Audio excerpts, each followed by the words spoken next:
네, 이재명 민주당 대표에 대해서 검찰이 조사를 받으러 나오라고 통보를 하면서 다음 주 화요일에 검찰에 출석을 하게 될지 앞으로의 상황을 두고 관심이 집중되고 있고요.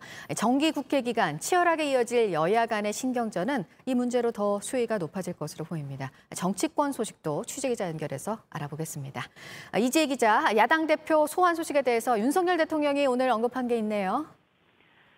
네, 윤석열 대통령은 출근길 약식회견에서 이재명 대표 소환 통보와 관련해 형사사건에 대해선 언론 보도를 통해 보는데 기사를 꼼꼼하게 읽을 시간도 없다고 했습니다. 대통령으로서 경제와 민생이 우선이라며 이같이 말했습니다. 사법당국의 형사사건에 대해선 대통령실의 개입이나 하명 수사가 전혀 없다는 걸 강조한 거란 해석이 나옵니다. 네, 당사자인 이재명 대표가 이 소환과 관련해서 말한 건 있습니까? 당권을 잡고 처음 광주에 내려간 이재명 대표는 이틀째 일정을 소화했습니다. 어제 민심 청취를 마친 이 대표는 오늘 오전엔 5.18 묘역 참배 후 기자들과 만나 광주 정신을 이어받아 유능하고 강한 민주당을 만들겠다고 했습니다. 하지만 검찰이 소환을 통보한 사실이나 윤석열 대통령 발언에 대한 생각을 묻는 질문에는 아무런 답을 하지 않았습니다. 네, 야당은 지금 이 대표 소환 문제를 두고 시끄럽고 여당은 내부 갈등이 이어지고 있습니다. 국민의힘 상황은 어떻습니까?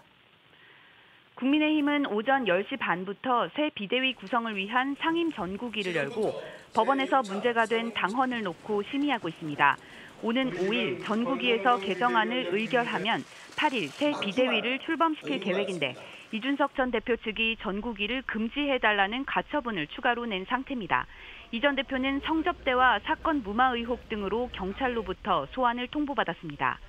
민주당은 이재명 당대표 체제를 확정한 이래 광주에서 첫 현장 최고위 회의를 엽니다.